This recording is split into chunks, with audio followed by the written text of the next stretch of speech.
Swate Deve Gauravani Pracharine Nirvishesha Shunyavadi Paschat Deshatharine Jai Sri Krishna Chaitanya Prabhu Nityananda Sri Advaita Gadadhara Srivastadi Hare Krishna Krishna Krishna Hare Hare Hare Rama Hare Rama Hare Hare. So today we are discussing about the 15th chapter, Yoga of the Supreme Person. It is also known as in Telugu that Purushottama Yoga. So this verse will today we are covering. Let us cover and understand first 7 verses of this very important chapter. Of course, every chapter is important in Bhagavad Gita. So let us try to see that Prabhupada's translation and purpose and some important points, and let us try to understand. Okay. So all of you can repeat this translation also after each line. Is it okay? Yes, bro. Shri Bhagavan Uvacha Bhagavan Uvacha Moolam Adhasyakam Moolam Adhasyakam Prahuravyayam Svatama Paravyayam Chandamsi Yasya Parnani Chandamsi Yasya Parnani Yastam Veda Savedabhed. Yastam Veda Savedabhed. So one more time we can read. Shri Bhagavan Uvacha Sri Bhagavan Uvacha Dhvamulam Adhasyakam Moolam Adhasyakam Aswadham Prahuravyayam Asvatam Prahuravyayam Chandansi Yasya Parnani Chandamsi Yasya Parnani Yastam Veda Savedabhed. Yastam Veda Savedabhed. So let us see the translation. So this Blessed Lord said, there is a banyan tree which has its roots upward and its branches down, and whose leaves are the Vedic hymns. One who knows this tree is the knower of the Vedas. So here in the translation it is said, there is a banyan tree which has its roots upward and its branches down, and whose leaves are Vedic hymns. So it is a very peculiar, right? Generally we see here, branches upward and roots downward. But here, the first verse itself, it is explained here. There is a banyan tree which roots are up and branches are downwards. Let us see what it is explained here. So after knowing the importance of Bhakti Yoga, then what about Vedas? So this particular chapter then explains the purpose of Vedic study to understand Krishna. One who is in Krishna consciousness already knows the Vedas. So this chapter explains basically, so far we have seen that all the different yoga systems, like Karma Yoga, Gnana Yoga, and where even in Karma Yoga, Gnana Yoga also, the importance of Bhakti is being explained. That's what this here it is given. This chapter explains the purpose of Vedic study is to understand Krishna. So till 14 chapters. So we are keep on reading. Bhakti is prominent, and Bhakti is very important. Bhakti need to be practiced like that. Then what about Vedas? So what it is meant for Vedas? So like Vasudeva has written so many Vedas. Then what about that Vedas? So here it is given. The purpose of Vedic study is to understand Krishna. Vedesya sarve ahameva. Somebody can tell. Vedesya sarve ahameva vedya. So the purpose of studying these Vedic scriptures is to understand Krishna. It is not that one who is doing devotional service is deprived. He is away from the Vedic study and understanding. No, but the real purpose of Vedic study is to understand Krishna. So one who is in devotional service, who is executing devotional service, is already knew the essence of the Vedas. That is Vedes sarve ahameva vedyo. So then one who is in Krishna consciousness already knows the Vedas. That's why here it is given in the purport itself. All these lines are from Srila Prabhupada's transcendental purports. So here once again you can see a description of the banyan tree as per this purport, Bhaktivedanta Swami purports.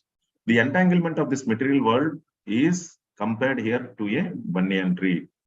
So why here it is represented here, roots upward and branches downwards, and the twigs are Vedic hymns, because it is representing a entanglement in this material world. We don't, you do a lot of activities and you'll get bind by those activities, reactions of those activities. And you do one thing and you'll get some result. And once again, you with that result, you want to do some other activity, you'll entangle further. All these things, entanglement. So basically, if you see, that banyan tree, once you go, if there is a huge banyan tree, it is very difficult to understand which branch has its parent branch. It is so vast, so many branches. Is it not? Hare Krishna. Hare Krishna.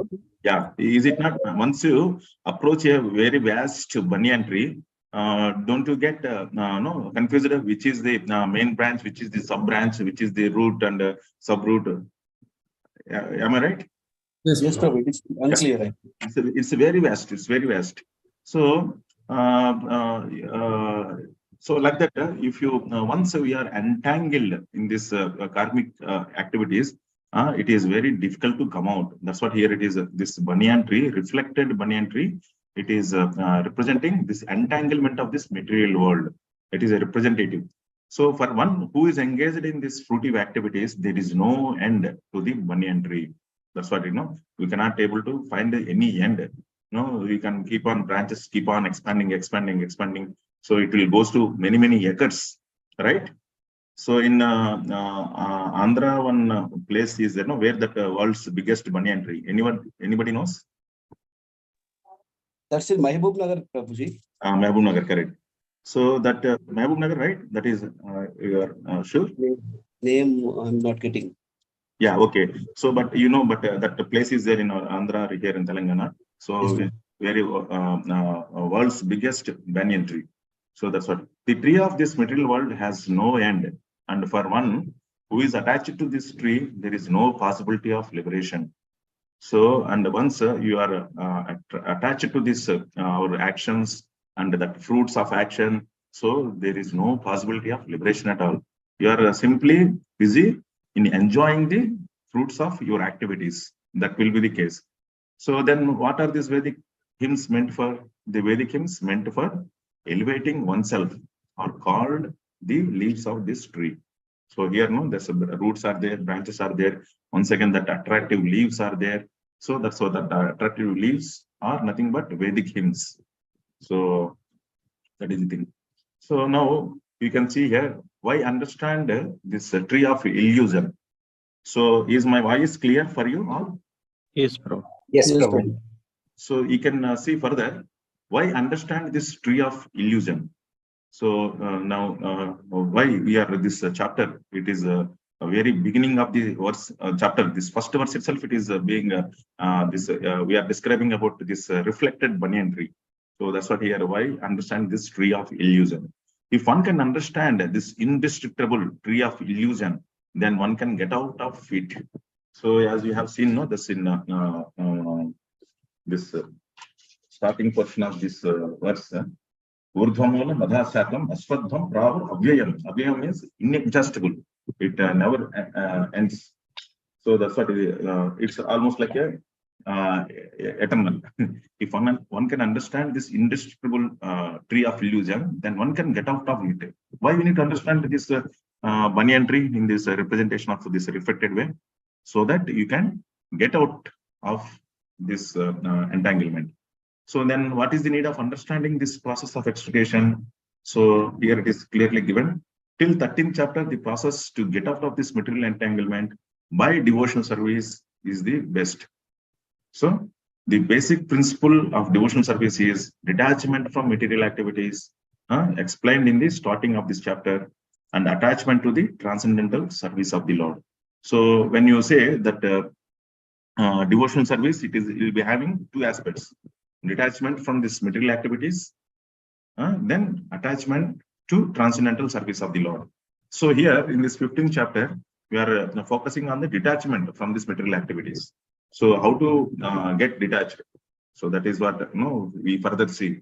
How to get that detached? We need to use the weapon of detachment. So asanga sastrena. So that we need to use as a detachment as a weapon and cut these branches. We will see that portion in the further verses here. So then what does the fruits of this tree represent? So we have seen that roots, branches, then leaves. Leaves are nothing but Vedic hymns. Some are attracted to that ritualistic ceremonies, and they will get interrupt to that ceremonies, rituals, many rituals, Vedic rituals, but not the real aspect of the Vedas to understand God. That's what. So that is the leaves. Then what does about the fruits of this tree represent? The fruits represent the results of the living entities' activities, namely religion, economic development, sense gratification, and liberation. So these are the fruits what we can see in this tree, a representative tree. So what this religion, economic development, sense gratification, liberation, famously known as in Sanskrit? Anybody?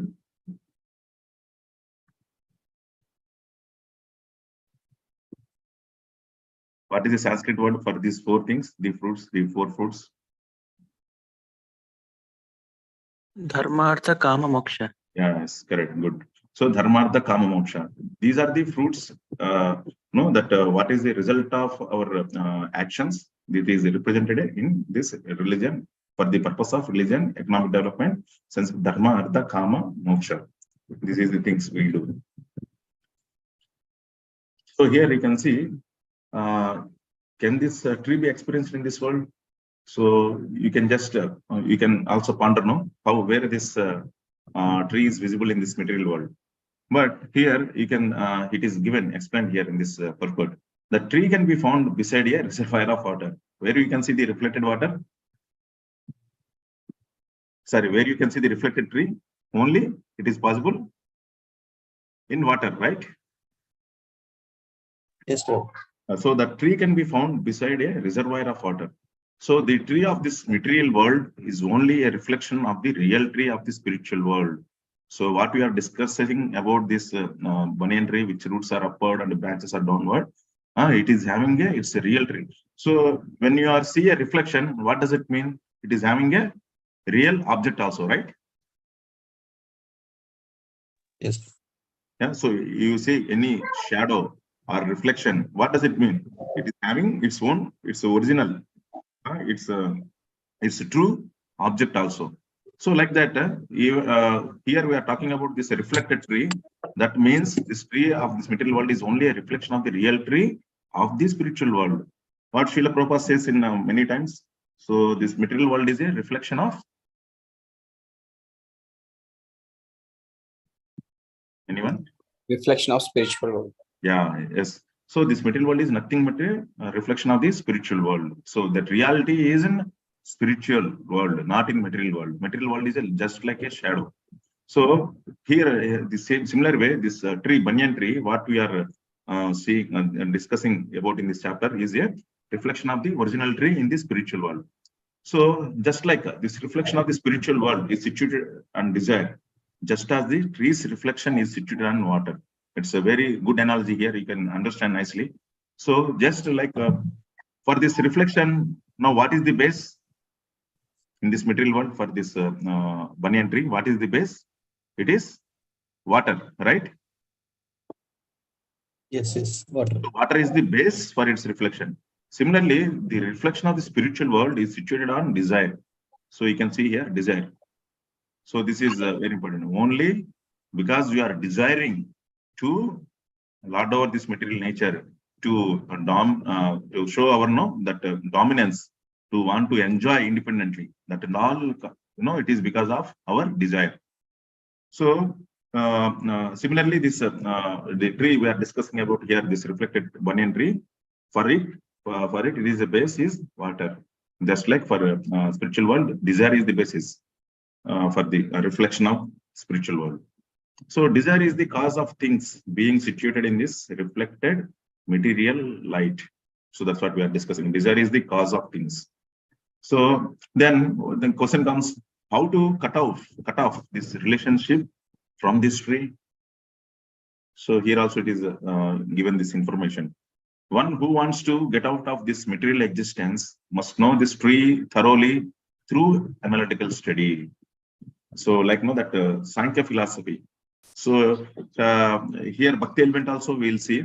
So initially it is described how to come out of this entanglement. So for that, to just understand what is this entanglement, what is this branches, all these things comes as under the Sankhya philosophy. So Sankhya philosophy deals with 24 elements, right? Sankhya philosophy. So this this reflected tree, that root upwards, it represents that everything starts from there, Brahman. So that Mahatattva. No, it represents Mahatattva of that Brahma's planet. What is the topmost planet in this material world? Brahmaloka. Brahmaloka, yes. That is also known as Satyaloka also. So that's because that roots, that topmost portion of the roots represent the Brahmaloka. That is the highest planetary system. It means to say that our entanglement beginning from Brahmaloka to down to the lower planetary systems. So you understanding? So from topmost Brahma to lower planetary system, Atala, Vitala, Sutala, Tala, Tala, Patala, till that planet, all this entanglement is possible. So one who wants to get out of this material existence must know this tree thoroughly through an analytical study. So we need to know that the first base for this material existence is Pradhana, Mahatattva, and from there, that once further it expands, that Prakriti, Purusha, then 3 modes of material nature, then like that, then 10 senses, Karmendriyas, Gnanendriyas, then Panchabhutas, then sense objects. There are senses and sense objects, right? So like that, it keep on expanding further and further. So like that, that 24 elements, it represents entire Sankhya philosophy. So this why we are bringing out now Sankhya philosophy here. One who wants to get out of this material existence must know this tree thoroughly through analytical study. That's what in Śrīmad-Bhāgavatam you will see that teachings of Lord Kapila to Devahuti. So elaborate descriptions of Sankhya Yoga, but ultimately, that Lord Kapila is connects with that Sankhya philosophy to devotional service also. That we can understand a little later. So first, initially here, it is how to understand means it is possible through analytical study. That is nothing but Sankhya philosophy, and Sankhya philosophy means it is understanding that 24 elements which constitutes the entire universe. So if somebody asks, what is this universe? It is made of 24 elements. That includes Atma, Paramatma, and Panchabhutas, Karmendriyas, Gnanendriyas, and Panchabhutas, and the sense objects, all these things. Right? You are able to get this point? Yes, Prabhu. So that Sankhya. So once you understand that that how that root is and how it is further expanding down till sense objects, all those things, then entanglement, the 3 modes of nature, all these things. That is the purpose of understanding Sankhya philosophy, to come out of this entanglement. So this, then he can cut off this relationship. When you understand, then you can cut off this his relationship with this entire tree. So that's what here it is. Kata Upanishad also it is given. Urdhamulo va kshaka esho aswadha sanatana. This eternal aswadha tree has its root is upwards and branches downwards. So because this universe is entanglement, because it is avyayam, means it is inexhaustible. But with the only by understanding properly, then you can cut off these branches and you can go to the spiritual world.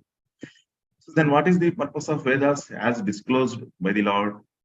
So here it is explained in this purport. When it is said that a person knows the Vedas, it is assumed that he knows how to cut off the attachment to this material world.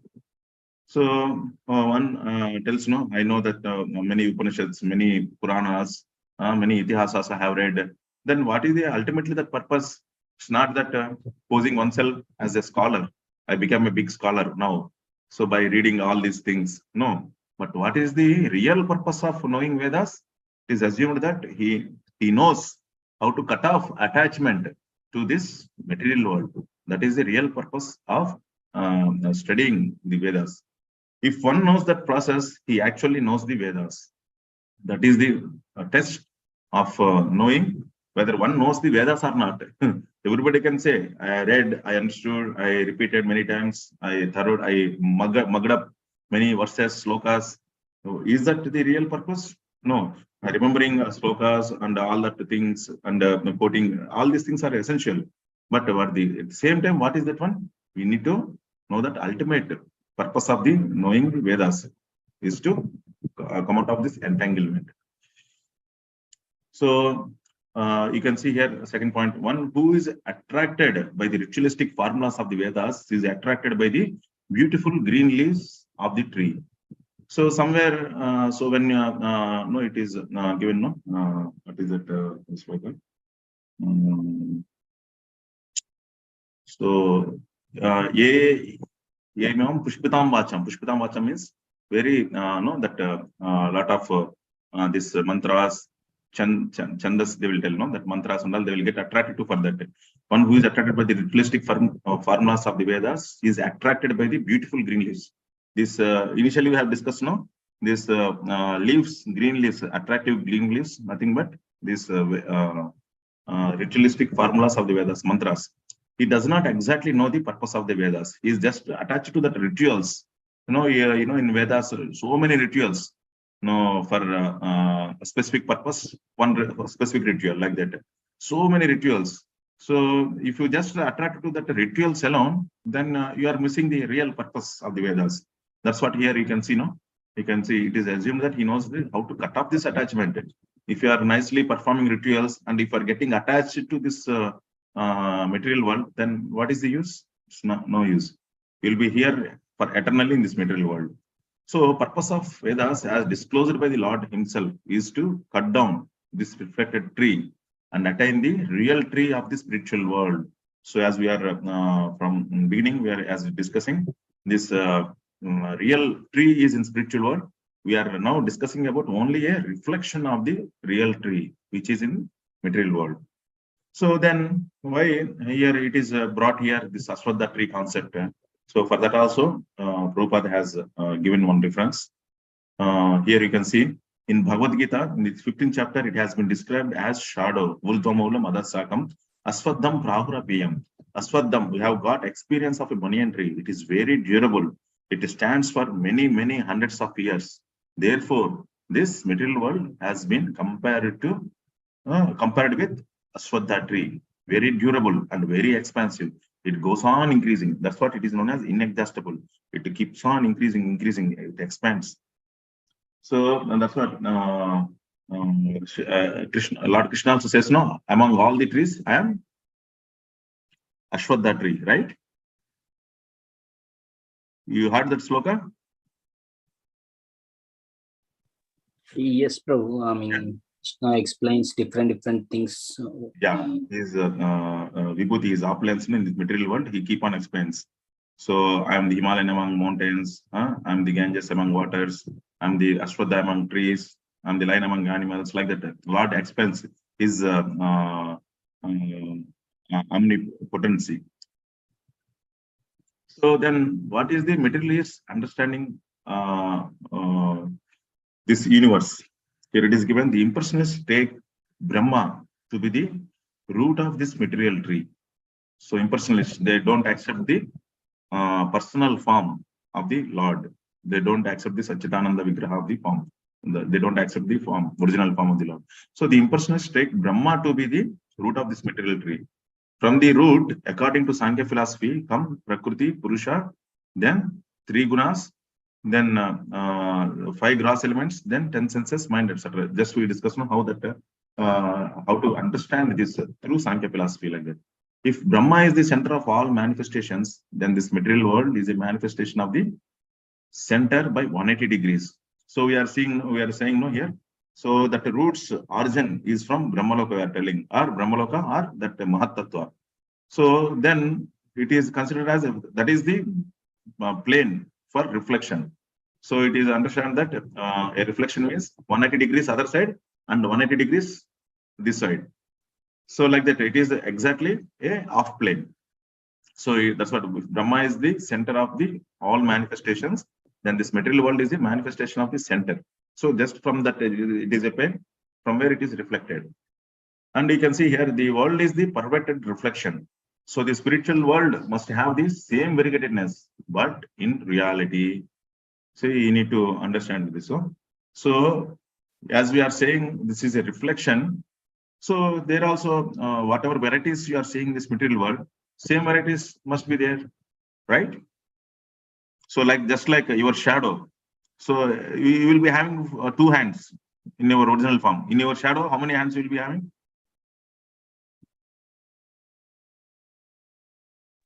2 hands only. Yeah. So that means that whatever variegatedness you are seeing in this material world, it is having a same variegatedness in spiritual world. But what is the difference? But that variegatedness is in reality. So the reality means it is ever existing reality. So, but here this variegatedness will not exist forever. It is very, very transient. So it will keep changing because we are in this human body now. Next life will not be in that body, human body. That soul gets into another body. It will keep changing. But in spiritual world, that the same body will be eternally existing in spiritual form, our original form. Our constitutional position will be serving the Lord in that original form, like that. But here, this variegatedness, no, that will not in reality. It will keep on changing based on our karma. So a reflection is a temporary, for it is sometimes seen and sometimes not seen. You see here. So everybody is undergoes no janma mrityu jara. What is 4th thing? Vyadhi. Yeah, vyadhi. So everybody undergoes this cycle. So here, every living entity, when a matter, he takes the shelter of matter, and that matter always undergoes, that 6 kinds of changes. Vikara, Shadvikara will tell, no, Shadvikara. Six kinds of transformation it undergo, every matter.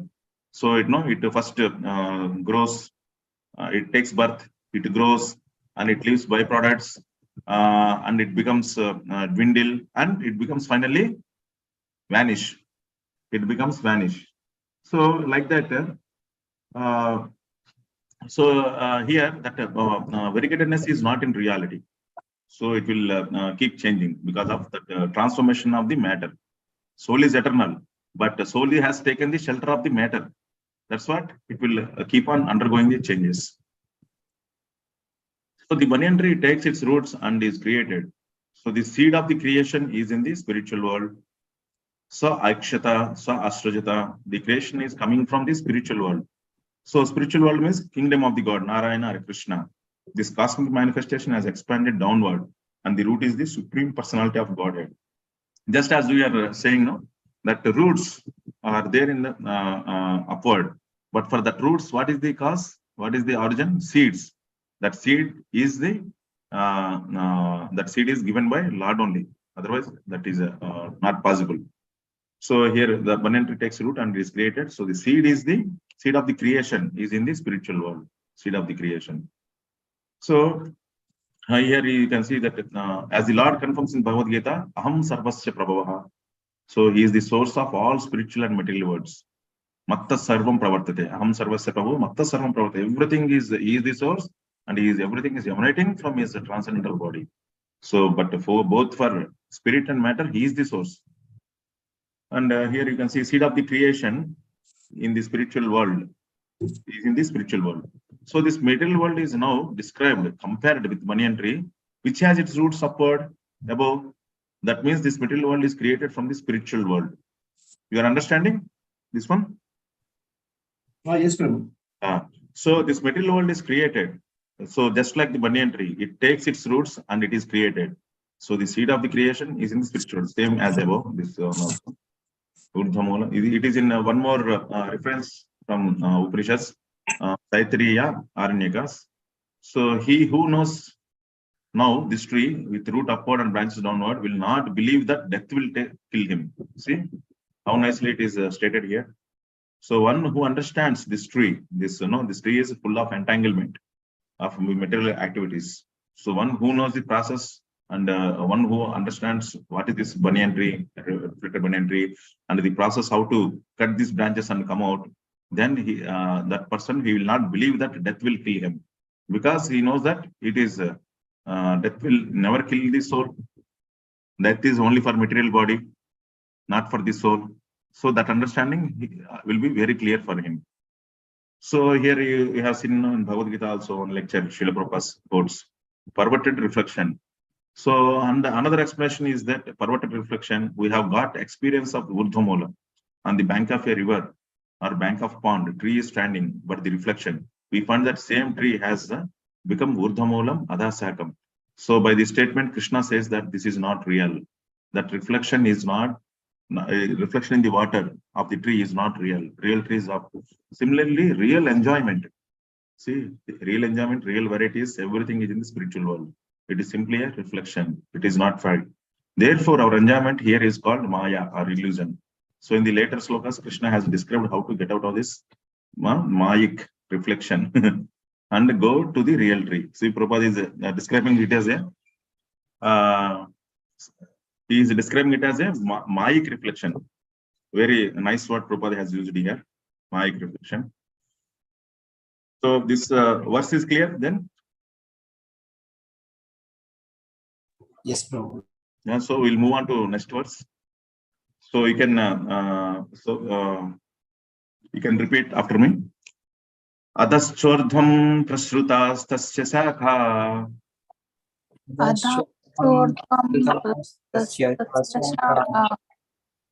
guna pravruddha vishaya pravalaha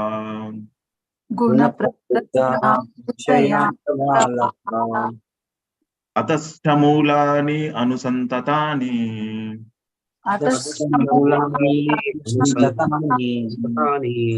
karmanubandhini manushya loke. So Adaschordham prasrutastasya saka guna pravruddha vishaya pravalaha adascha mulani anusantatani karmanubandhini manushya loke. So let us see this translation what Srila Prabhupada has given. The branches of this tree extend downward and upward, nourished by the three modes of material nature. The twigs are the objects of the senses. The twigs are the objects of the senses. This tree also has roots going down, and these are the bound to the fruitive actions of human society. So here you can see the branches of this tree. Here in this verse it is explained. No? Adascha urdham prasrutas tasya saka. So the branches of this tree extend downward and upward, that nourished by the three modes of material nature. The twigs are the objects of the senses. So just in the previous verse, we have seen that roots, branches, and leaves. So now here the twigs are also explained, no? That all the trees will be having small twigs at the end of the branches, which bloom into a fruit or flower, right? So this tree also has the roots going down, and these are bound to the fruitive actions of human society. So not only upward, it is going downward also, these roots, and these are bound to the fruitive actions of human society. Let us see some points from.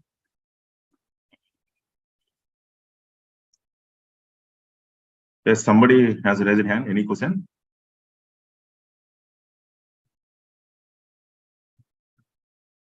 Hare Krishna.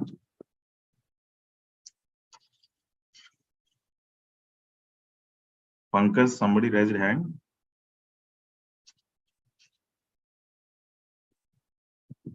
Hare Krishna, anything you want to ask?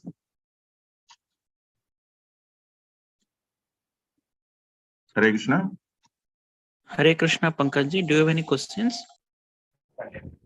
Prabhu, why should, yeah, sir, why they also anytime break is coming, sir? What is it, break? Your voice is a little breaking. Why? Why? Yes, sir.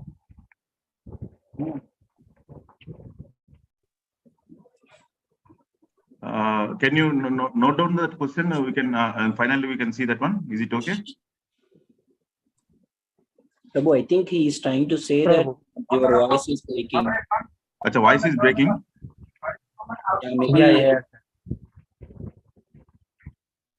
It's not clear. Even others also Right, feel sir. like that. Yeah, for me, it is clear, Prabhu. For me also it is clear, Prabhu. So, can you check your audio once again? Okay. Okay. We'll continue.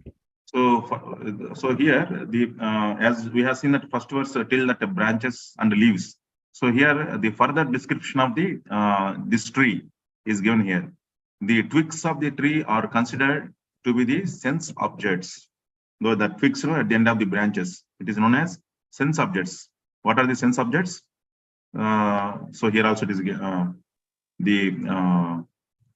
what are the sense objects? Anybody can say?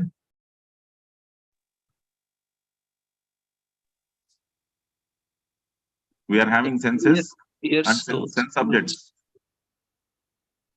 No, our senses are no like ears, nose, tongue, all these things. But what are the sense objects for that corresponding sense? No, like for eyes, it is Smell, form. eyesight, Yeah, like this. touch. Smell, Smell, touch. yeah. So all those things are sense objects. The source of the senses, the ears, the nose, eyes, etc., is considered to be the upper twigs, the source of the senses.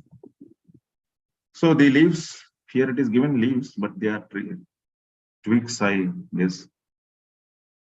Okay, the leaves, I think it is twigs, are sound, form, touch. These are the sense objects. The roots, which are subsidiary, are the byproducts of different varieties of suffering and sense enjoyment. Thus we develop attachment and aversion. Here you can see the roots, which are subsidiary, are the byproducts of different varieties of suffering and sense enjoyment. Thus we develop attachment and aversion. So always know in our activities we develop attachment and aversion, both are that dvandva. So here everything is in a duality in this material world. That's what as you are keep on continuing your activities, you will experience attachment sometime for some things and aversion for some things. So the tendencies toward piety and impiety are considered to be the secondary roots spreading in all directions. You see here, the tendencies toward piety and impiety are considered. So they are, once again, it is a very expensive to, as we discussed, it is further expanding sub branches, all those things like that. The real root is from Brahmaloka, and the other roots are in the human planetary systems. So that that's what it is in the banyan tree. There will be one root. From that one root, one more root will come, and from that once again branches will come. Like that, it becomes very vast. Here also, main root is in Brahmaloka, and other sub roots are in human planetary systems. So like that. That's what it is rightly compared with that banyan tree. After one enjoys the results of virtuous activities in the upper planets, he comes down to this earth and renews his karma for promotion. So here in upper planetary systems and lower planetary systems, what is the difference? There a lot of enjoyment, much more enjoyment there in upper planetary systems. But once his quota gets over, and that whatever it is, he is blessed with that pious credits. Once it got adjusted, he will comes down to the once again this lower planetary systems. Means like a human, this middle planetary system. You can hear this video.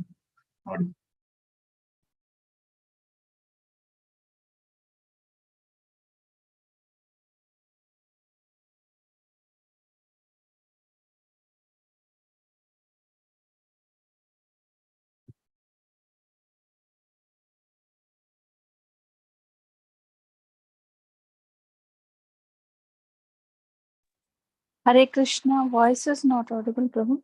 They're not. Audio is not audible. No, no, Prabhu. No, Prabhu, no audio.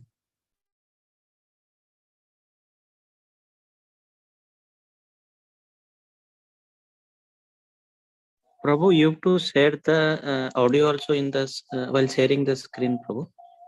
Okay. So otherwise, but you can see that subtitles, no, right? Yes, yes, Prabhu. Yeah, that you can. That is a benefit.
So you have seen that video. So Prabhupada is saying that we are considering this suffering also as enjoyment. So that is what demonic nature. We don't see that trouble in the suffering. We consider it as a enjoyment, and we forget that real aim is to go back to spiritual world. We keep busy in this temporary world and undergo a lot of miseries. That demonic nature, persons who are of demonic nature, they cannot understand this thing. So let us move to that next verse. Narupam asyeha tatopalabhyate. Narupam asyeha tatapalabhyate. Nanto na chadir na cha sampratistha. Nanto na chadir na sampradishta. Aswadhamenam suvirodhamulam. Aswadhamenam suvirodhamulam. Asanga sastrena dhrudhena chitva. Sastrena dhrudhena chitva. So you can see here. So the real form of this tree cannot be perceived in this world. No, one can understand where it ends. No one can understand where it ends, where it begins, or where its foundation is. But with determination, one must cut down this tree with the weapon of detachment. So here it is given. So that's what here it is only a representative tree. Here you can see this real tree here. So it is reflected here in this material world. So based on the platform plane of desire. So desire, as we discussed earlier, that water is the base plane. Water becomes a basis for the reflection of the tree and the banks. So here also desire is the basis, for this entire material world of the spiritual world. So the real form of this tree cannot be perceived in this world. No one can understand where it ends, where it begins, and where this foundation is. But with determination. So here it is given with the determination. So viruda moolam asanga sastrena drudhena chitva. So you need to, with very great determination, with the weapon of detachment, you need to cut all these vast branches. Then you can go to this spiritual world. So and you can join that Lord's eternal pastimes. So Bhagavad Gita. So here it is given only this much.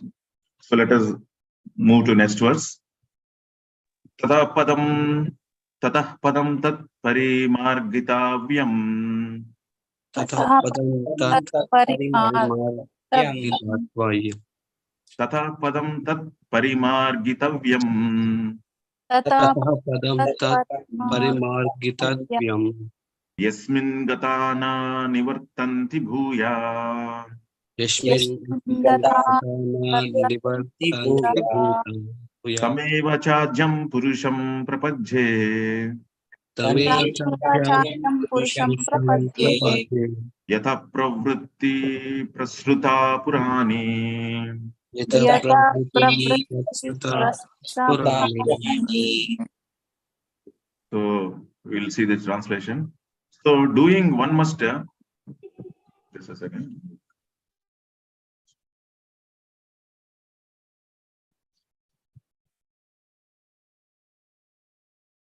Just a second.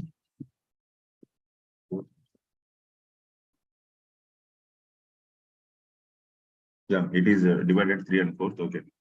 So you can see here. So doing, one must seek that. What is this so doing? By cutting that that branches with the weapon of detachment. So doing, one must seek that place from which, having once gone, one never returns, and there surrender to the Supreme Personality of Godhead, from whom everything has begun and in whom everything is abiding since time immemorial. So by so doing means by cutting that branches with determination, by using that weapon of detachment, asanga sastrena. So then what we need to do next? One must seek that place from which, having once gone, one never returns, and there surrender to the Supreme Personality of Godhead, from whom everything has begun and in whom everything is abiding since time immemorial. So in some people who is practicing transcendental science, this spiritual, who are spiritualists, some spiritualists, they will focus on detaching. That asanga sasrena. They want to know if you are in material world, we'll get entangled. So we need to just stop the activities. That's it. If you do activity, you are bind by reactions, and you are attached to the results. All these things. So better stop activities. That is their philosophy. But here, what Lord Krishna is telling here, so doing, after cutting the branches with the weapon of detachment, what is further we need to do? One must seek. See, very important. One must seek. That is what our devotional service. It is the main important. We need to seek that place from which, having once gone, one never returns. Our goal doesn't end with just by detaching from these material activities, detaching from the activities.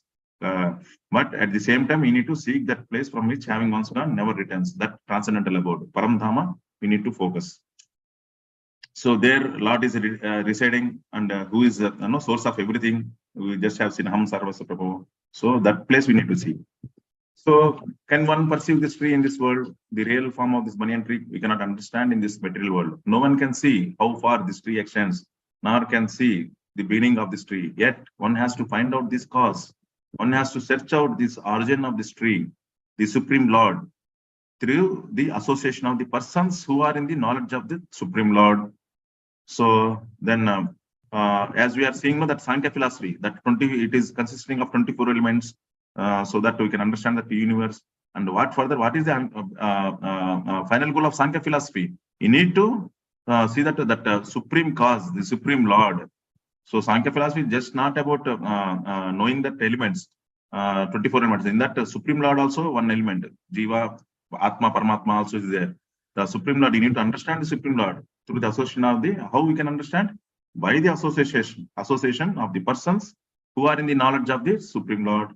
So you need to associate with the persons who are also, who are in the knowledge. That means that our spiritual master, our Srila Prabhupada, why he is stressed so much on that Bhagavad Gita as it is, so that we can understand the things very clear way, as it is passed on from that from time memorial, not just it is created for some time. No, it is that the knowledge is existing from time memorial, and that knowledge is given by spiritual master like Prabhupada, and by associating with Prabhupada and who is following Prabhupada nicely, then we can devotees following Srila Prabhupada's instructions, then you can understand that Supreme Lord nicely. So what are the benefits of this knowledge then? One becomes gradually detached from this false reflection of the reality. So that's what it is known as false reflection. We will see why it is known as false reflection of this reality.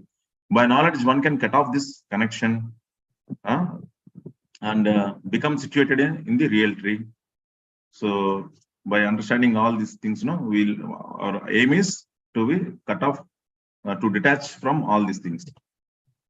So Asanga, we have seen Asanga Sastra, the weapon of detachment. How important it is, this Asanga, we can see here. Because the attachment for sense enjoyment and lording it over the material nature is very strong. So one must learn detachment by discussion of spiritual science based on authoritative scriptures. And one must hear from persons who are actually in knowledge. As a result of such discussion, the association devotees, one comes to the Supreme Lord. So how important is this Asanga, detachment? So all these points are given. So one must learn detachment, just in previous we have seen, by discussion of the spiritual science based on the authoritative scriptures. That's what we should not divert our attention to other Vedic literature to know something more than what Srila Prabhupada has given like that. So we can just focus on Bhagavad Gita, Śrīmad-Bhāgavatam, Chaitanya Charitamrita, then Prabhupada lectures, then one can understand things very clearly. So our capacity is not not more, it requires a lot of time. Unless one is very advanced in spiritual knowledge, he can refer other acharyas literature. But we can initially focus only on Srila Prabhupada's books, authoritative scriptures which are given by Srila Prabhupada. So then we can understand things very clearly, very lucidly. So as a result of such discussion in the association of devotees, one comes to the Supreme Lord. So here you can see, to gain favor of the Lord, one has to only to surrender And this is the result of a performing devotional service. So, and unless you surrender, you cannot gain the favor of the Lord. So that surrender, that's one of Sarvadharman Parityajya Mamekam Saranam Raja. So Lord is also expecting that surrender from the Jiva. And that and this is a result of performing devotional service. That surrender is nothing but a devotional service. So to get out of this entanglement of the strong banyan tree of this material life, one must surrender to Krishna. Same point it is once again. As soon as one surrenders to Krishna, he becomes detached automatically from this material extension. So finally, what it is given here, we need to, by Sankhya philosophy, first we need to understand that the 24 elements and what is that prime element, that is Paramatma. And surrender, once you surrender to the Krishna, you becomes detached automatically. You need to bother about how vast this tree is, how to come out, and how many lives it takes time. All these things you no need to bother. Just you surrender. Prabhupada says, no, within one life, this life, we can finish our business in this material world. So that is the guarantee Srila Prabhupada gives. If you just surrender to the Lord by the instructions of his pure devotee, right? Hare Krishna. Yes, Prabhu. Right. So here, one nice conversation, Rahugana and Jadabartha. My dear King Rahugana, you are also, Jadabartha is telling to Rahugana, my dear King Rahugana, you are also a victim of the external energy, being situated on the path of attraction to the material pleasure, so that you may become an equal friend to all living entities. I now advise you to give up your kingly position and the rod by which you punish criminals. Give up attraction to the sense objects and take up the sword of knowledge sharpened by the devotional service. Then you will be able to cut the hard knot of the illusory energy and cross the other side of the ocean of nescience. See how instructive this is. So, and he is telling the same thing, give up the attraction to these sense objects. Here, sense objects are referred to twigs in this material world, that banyan tree, right? Hare And Krishna. yeah. Hare Krishna. A voice was low, Prabhu. Now it's okay, Prabhu. Thank you. Okay, Hare Krishna. So here you can see the same here it is Rahugana, that Jadabartha. Jadabartha is none other than that first son of Rishabhadev, King Bharata. Because of his attachment to a deer, he becomes a deer at the end of his life. When at the end of his life, he remembering that deer which he is giving shelter, and he becomes a deer. Then once again he becomes Jadabartha. Jadabartha means very dumb and dull like that, but he is in full knowledge why he has fallen, because of that attachment to a small deer, baby deer. So then he's very consciously, very consciously he behaves with everybody, even though he looks like dumb and dull, but very, very high platform devotee, very like, that we tell Mahatma, very enlightened devotee. So, but he is engaged in the carrying of palanquin of the Rahugana once he is passing by. So then he is unable to carry that palanquin properly. Then he scolds him that he is all uses very harsh words. That Rahugana scolds that Jadabartha. Then Jadabartha gives instructions to him. Now you are in the palanquin. I am carrying here. Our position will reverse. See how nicely it tells. You are in palanquin. Now I am carrying. Tomorrow you will be here. Will be there. So what is the guarantee? So not to be puffed up with your position. So like that he gives wonderful instructions. So give up attraction to the sense objects and take up the sword of knowledge sharpened by devotional service. So a mere knowledge is not sufficient. That knowledge should be sharpened by devotional service. Karma gnanadibhi. So what is that? No. So this it should be that knowledge should be equipped with the devotional service. So once who are in devotional service, they will all be automatically, they will be having that proper knowledge. So that knowledge you need to utilize to that acts as a sword. So then you will be able to cut this hard knot of illusory energy and cross the other side of the ocean of nescience. So very instructive. So you can see here this banyan tree. So all these things we are seeing, the true how this is based on desire analogy. Some real root of material existence grows upwards. It is just like a summary. So the first roots are in that higher planetary system that begins from the Brahmaloka, and secondary roots are in this human planetary systems, Bhuloka, and grows downward and spread in all directions. Because nobody can measure that width and length and breadth of the universe, such a huge that is. So it is everywhere it is expanding the roots. They are bound to the fruitive actions of the human society, and subsidiary roots are attachments and aversions. No, when you are performing activities, these two things once again will come: attachment and aversion. So which are byproducts of different varieties of suffering and sense enjoyment, like that. So all these things, keep on expanding in this banyan tree. So we have already seen all these things. Once again, you can just for a summary, you can see branches and upper and lower planetary system. Leaves means Vedic, and speaks means sense objects. Tips of branches means senses, and fruits are dharma, the moksha. Nourishment means how this tree is got nourished, not water, like how ordinary tree is nourished by water, but this tree is nourished by three modes of material nature. So the living entity's involvement in this tree hops from one branch to another, trying to taste the fruit. No, they are not satisfied with one kind of fruit. They want to test different varieties of fruits. Can't see how far the tree extends and where it ends. So it's very vast, avyayam. Although living entities are the eternal fragmental parts of Krishna, they are struggling with the senses, all these things. So now we can see that next verse.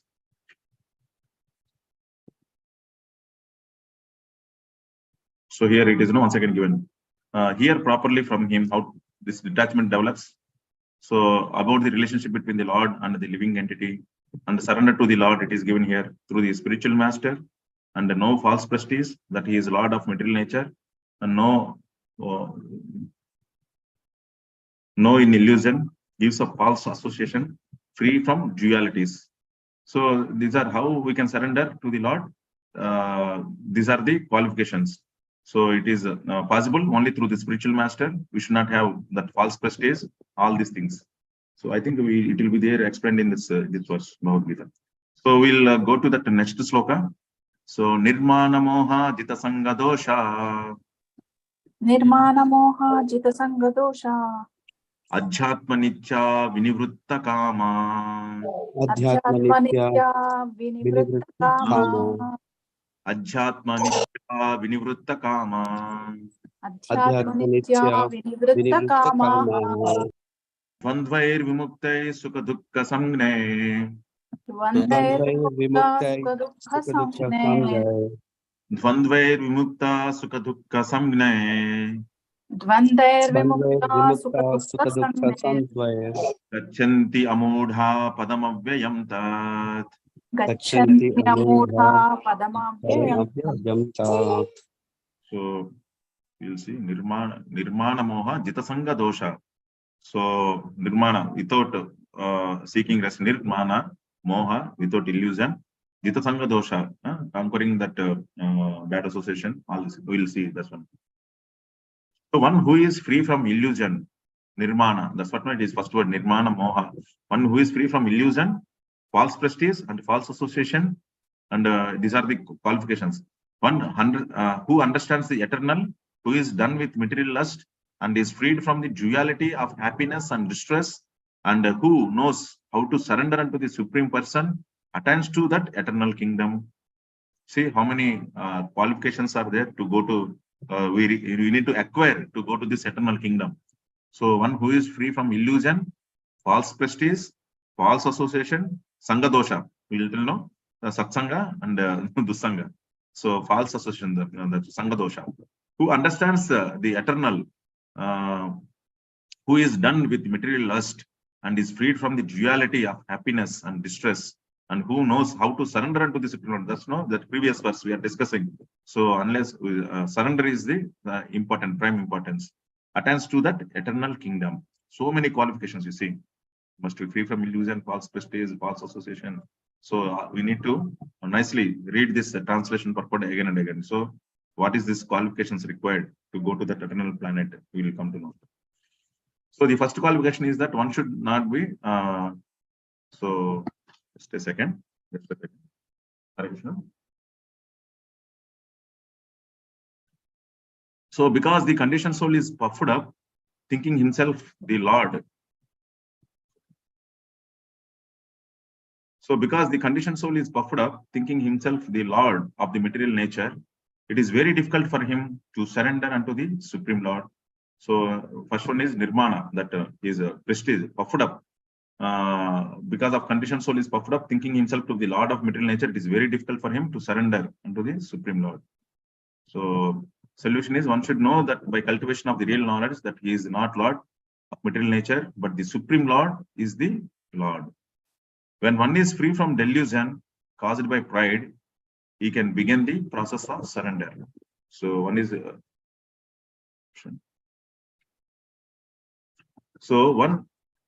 when one is free from delusion, here you have seen this verse. Nirmana moha. See, mana, one is falsely puffed up, and moha, we should be freed from this illusion also. So when one is free from delusion caused by pride, how that illusion is caused? That is due to pride. He can begin the process of surrender.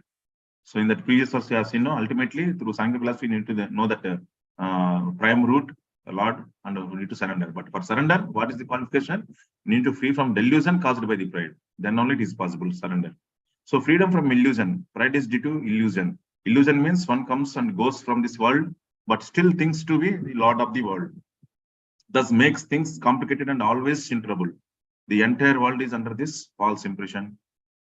See that how dangerous it is. This that our pride is due to illusion, and our due to illusion we think that this is what we do is all in all, and we forget our real goal. So that's what this entire world is under this false impression. So, and you can see freedom from this false association. We have seen Jita Sangha dosha. So Sangha dosha, that bad association, false association, possible when one is free from false proprietorship. So false associations are caused by familial, social, national affection, like that. So these are all false associations. That the social media, a lot of things we are associating with on Facebook and Twitter and LinkedIn, so many social platforms. All these things are if you are not utilizing for the Lord service, it is like a false association. It is simply to increase our temporary transient relations or fame, all these things. So we see how many are liking our posts, how many what are commenting. We are always busy with that platform. So this false association, that's what these are all false associations. So today one who liked you, tomorrow he will don't like, he will keep thumbs down. He is not liking your post. All these things, with that we will get affected once again. Oh, he is not liking. Now like that we will get affected with our this possible when one is free from false proprietorship. False associations are caused by familial, social, national affection, like this. And now we need to understand the eternal. One should develop this spiritual knowledge. So for that, what is required? Cultivate knowledge of what is actually his own and what is not his own. That helps. Result is that what is the result? Understanding eternal, you'll be freedom. You'll get freedom from the dual conceptions of such happiness and distress. So when one becomes full in knowledge, it is possible to surrender to the Supreme Lord. That's what all these aspects are very important.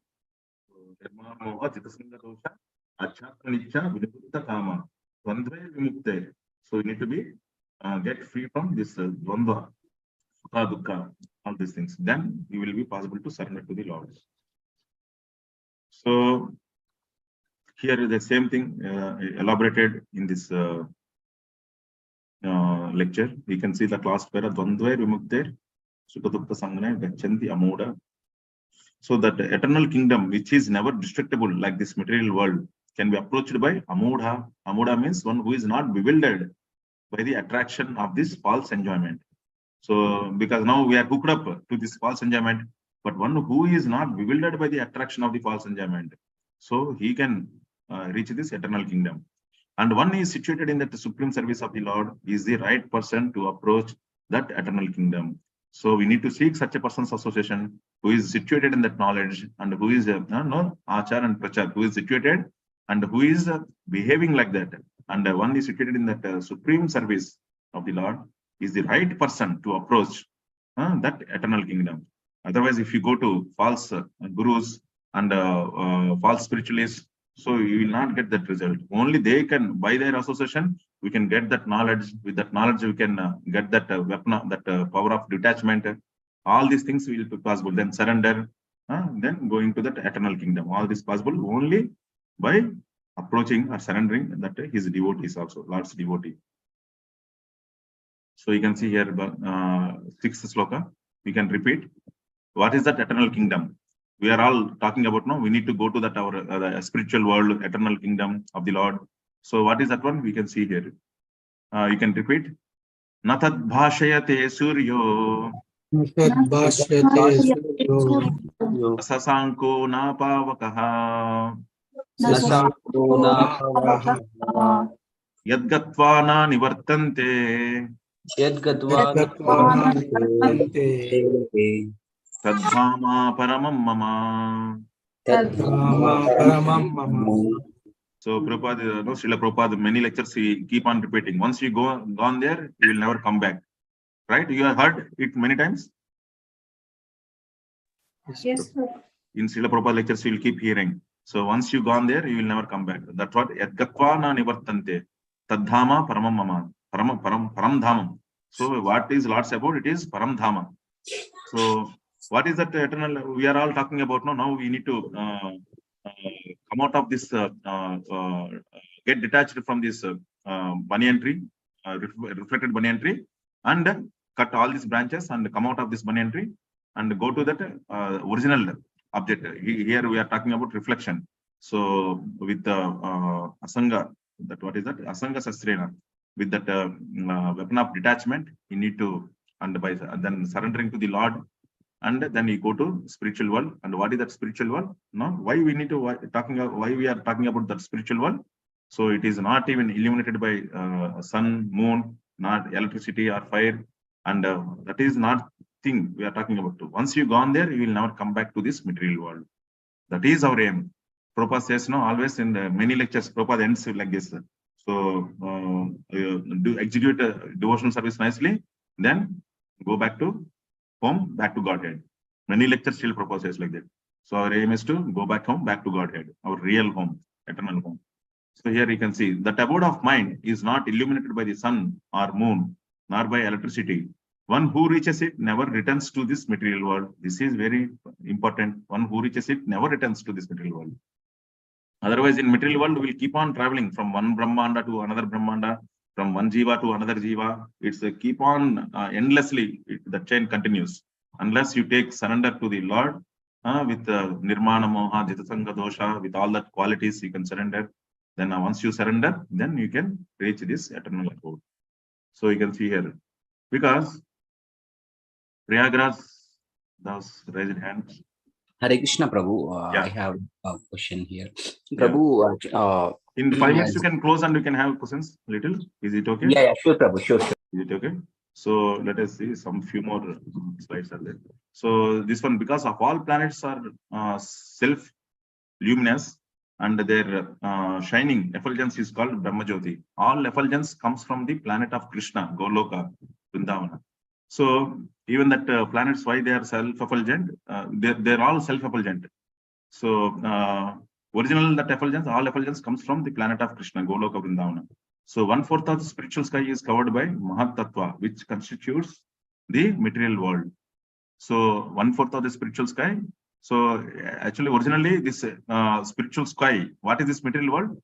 This Mahat Tattva, a small portion of a Mahat Tattva covers a small portion of the spiritual sky.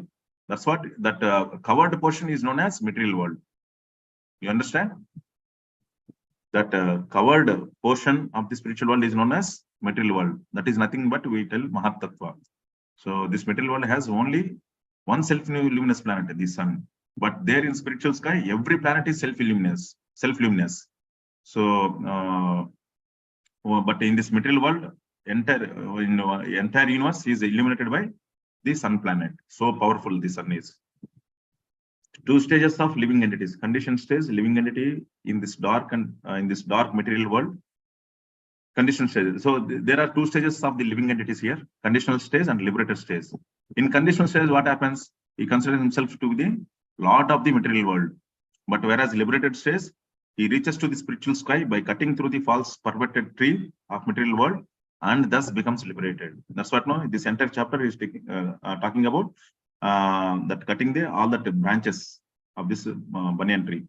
So by cutting through the false perverted tree of material world and thus becomes liberated.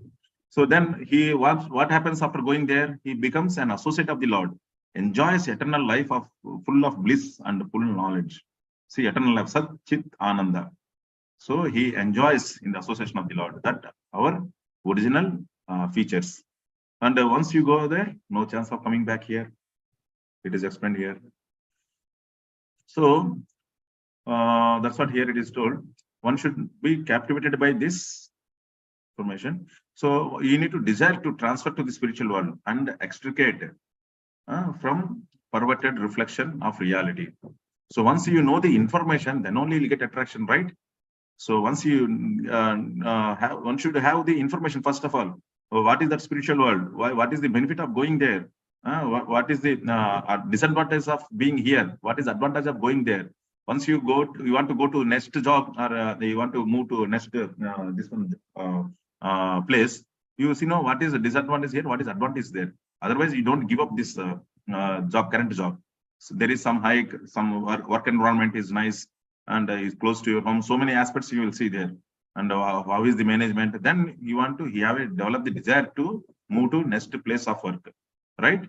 So here also you need to have this desire first. By how you get desire first, you need to have the information of the spiritual world. What Srila Prabhupada Acharyas are speaking about that world. It is not at all false because now currently you are unable to see. But if you are daily doing that Nityam Bhagavata Sevaya, you see that wonderful transcendental features, qualities of that world, that living entity is there, and you will get the developed desire. Then you desire to transfer there like that. So how Krishna consciousness helps then? Helps by gradual detachment. Only way to get detached from this attraction to the material world is so not by wearing saffron. So here it is given nicely. Only way to get detached from this attraction to material world. It's not just by wearing a saffron cloth. One has to associate himself with devotees and learn to discharge devotional service. Must become attached to devotional service of the Lord. We see a lot of people know that wearing saffron cloth means they are completely spiritualist. No, it is not just by their dress, but his how much attached he is to the devotional service. That is also very important aspect. So that's what we should not get misled by so many babas and matas who are wearing saffron cloth and misleading the people, giving some temporary benefits and a temporary show. They make big show, but a very, very temporary benefit. They never talk about that our eternal goal of life, how to give up this current materialistic activities. All these babas, they will just encourage. No, whatever you do, it's right. You keep doing. You give me some portion of your wealth. All this kind of babas only you will find. But real thing is that one who is wearing saffron means that or that following devotional principles, followers of Srila Prabhupada means so how to recognize there must be attached to devotional service of the Lord. That is the main criteria. So here you can see. So here only devotional service. Here you can see that the only transcendental method is devotional service. Chapter 14 describes the contamination of all kinds of processes by material nature. That's what we have seen in the previous chapter, 3 modes of material nature. So only devotional service is purely transcendental. Here also in 14th chapter only it is given. So importance of Paramamama. Every nook and corner is the Lord's property. But the spiritual world is Paramamama, full of 6 opulences. So here Lord's little opulence is shown in the material world. So Lord Krishna says, no, Arjuna, what is the use of describing all these glories? There is no end. So, and whatever I'm speaking is just it is 1/4 of this creation. But real thing is that in spiritual world, that's what, but spiritual world is Paramamama, full of 6 opulences. There he can exhibit full of all these opulences. So reference, Kata Upanishad, one thing is given. The whole spiritual sky is illuminated by the internal potency. There no need of sun, moon, all these things, same thing. So these are some references.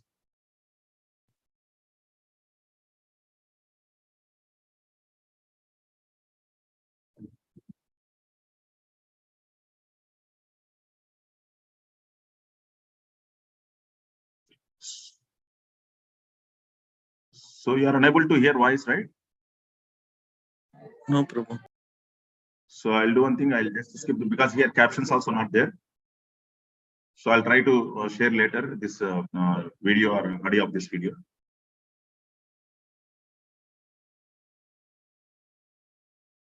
So Prabhupada is saying that Bhakti Yoga means it is Vairagya Vidya.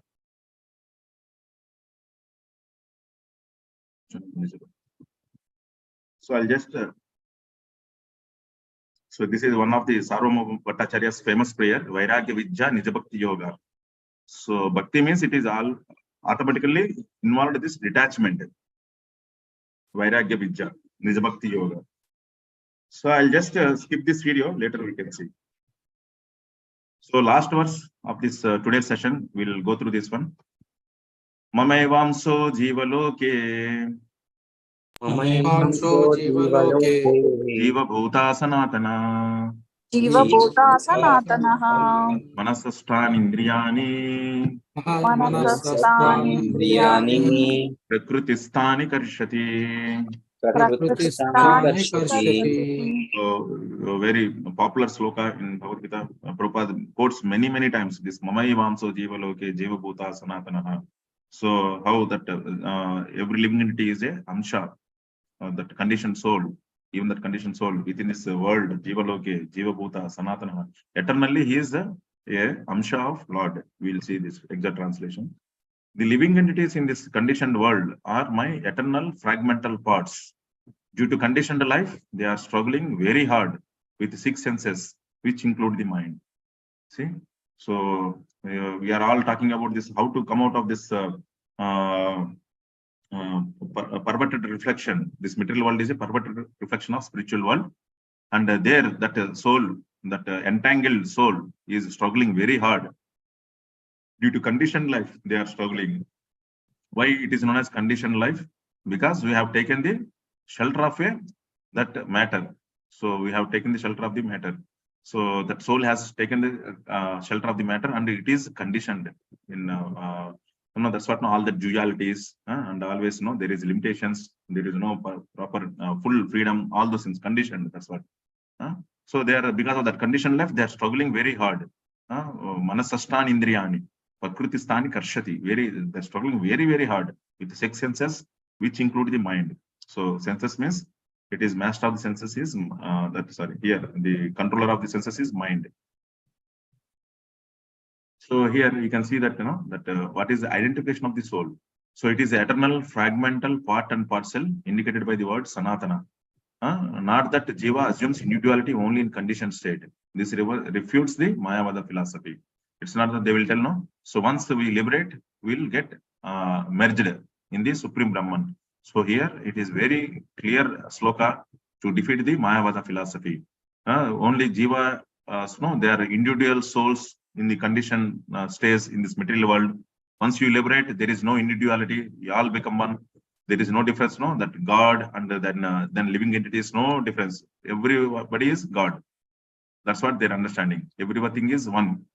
That is, but here it is very clearly it is given. Not that Jiva assumes individuality only in conditioned state. Even in liberated state, our existence continues individually. That's what here it is. Mamevamso jivaloke Jiva Bhuta Sanatana. This word is very important. Eternally, even in conditioned state, even after liberated state, we maintain that individuality. So even very second chapter itself, Lord declares that one. So we are all existing. You, me, and all other assembled kings here. We are existing in the past, present, and future. So there is no question of amalgamation, something like that. So Vedic version, Supreme Lord manifests and expands. Here you can see that there's some explanation. As primary or personal expansions, Vishnu Tattva, like Rama. Though there are lots, different 2 primary expansions. One is the Swamsa and Vibhinnamsa. Swamsa means personal expansions, and Vibhinnamsa means separated living entities. And we should never get confused. Swamsa means all Lord Vishnu Tattvas, and Vibhinnamsas means these living entities, eternal servants. So it is that the Jivas, all the expansions are always present as separate identities, even the living entities. So even this Vishnu Tattvas, they are also separate. All the expansions. So even the Swamsa and Vibhinnamsa, they present as separate identities, even the living entities. So here you can see living entity has fragmental qualities, being the fragmental portion of the Supreme Lord. Now we are telling that we are Amsa of the Lord, therefore it has a fragmental quality of independence also. But that independence is not fully, a partial independence will be having. So we will quickly go through these 2 slides and we can see that some questions. If properly used in the service of the Lord, one gets liberated. If misused, if that independence, the living it as a personal individuality, if that is used in properly in the service of the Lords, he gets liberated. If he misuses, then he gets dominated by the modes of material nature. We are never free. Either you need to serve the Lord or you need to serve the Prakriti, dominated by the represented by the modes of material nature. That's what if you want to misuse this independence and nicely dominated by the modes of material nature. Everywhere there will be impediment. You cannot do whatever you want. So that's what we are known as a conditioned living entity. So misuse leads to hard struggle for existence. In quality, every living entity is eternal like Supreme Lord. So all living entities, including the supreme controllers like Brahma or Shiva, are eternal parcels of the Krishna. So this is very clear understanding. So even within this material world, the highest planetary system till Brahma, everybody is there. They are all eternal parts and parcels of Krishna. Even that topmost living entity till Brahma, we are all part and parcels of that Supreme Lord. So importance of the word Karshati, struggling or grappling hard. Conditioned soul is beyond, bound by the false ego. This is the cause of the struggle. So like just like we are bound by iron chains, shackles. We are shackled within this material. So it is my so greatest shackle in this material world is Prabhupada says sex life. So one is that very strongly bound by that sex life. So that is a very many. There are many shackles, but that shackle is very, very strong. Prabhupada says this is the cause of the struggle. So chief driving agent for the conditioned soul is the mind. You have seen that it is the center of all our senses is the mind. So if you keep that mind in goodness, activities will be good. If you keep the mind in passion, activities are troublesome. If you keep in mind in ignorance, one travels to lower species. So that's what now you can see.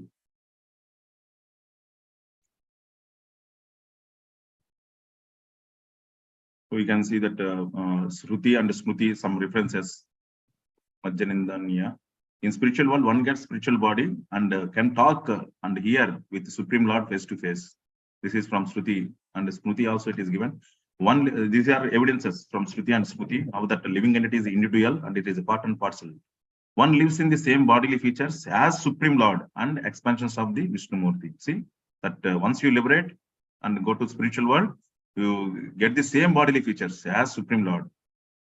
So in that liberation also, there are 5 kinds of liberation. Prabhupada expressed, Sayujya, Sarupya, Samipya, Salokya, Sarsti, like that. In that Sarupya, liberation, kind of liberation, you will get the same bodily features. In Sarstya, you will get the same opulence as Lord. Like that, different, even that liberation also 5 varieties. Sayujya is, first liberation is Sayujya, merging into the Lord. That is not at all given importance by the Vaishnavas. Other things are Sarupya, Samipya, Salokya, all these things are which is desirable. So meaning of Mamevamsa, fragmental part and parcel of the Supreme Lord. It is not like a broken material part. When you see that we are fragment, it is not like one small part broken from the whole. No, because we are eternally part and parcel. Parcel means we are having even that relation. Even though we are telling that we are Vibhinnamsa, separated expansions, still that relation can be revived by devotional service. It's not that once we are telling that it is separated apart, it is completely away from the Lord's relation. No, we can revive our relation by this devotional service. That's what we know now. We term it as a, Srila Prabhupada term it as a part and parcel. And part means it is not broken and it is somewhere else. No, it is always in that connection, but it is forgotten. Our connection with the Lord is forgotten. That's it. We need to be revived, that connection. So in Bhagavad Gita also some references is given. Expansive spirit soul cannot be cut into pieces. That's what it is not fragmental part means we should not come into the conclusion that, oh, it is cut from the whole. No, it is not cut from the whole. Indicates that each and everybody, a separate fragmental portion of the is present. Indicates that in each and everybody, a separate fragmental portion is present. That is what our individuality. So hope this slide is clear. So only just some references, Shruti and Smriti and Bhagavad Gita, which is that establishing how that soul is eternally. We are a fragmental part and parcel of the Supreme Lord. So today more slides. So little fast we have gone. Any questions and answers? Somebody is trying to ask. If possible, I'll try to answer. Hare Krishna. Hare Krishna, Prabhu. Sloka number 15.6, it was mentioned that we are part and parcel of Krishna initially. And it was mentioned that like if we go to spiritual world, Golokdam, we never return back. Yes, but yes. As per our constitutional position, initially we are part and parcel of Krishna.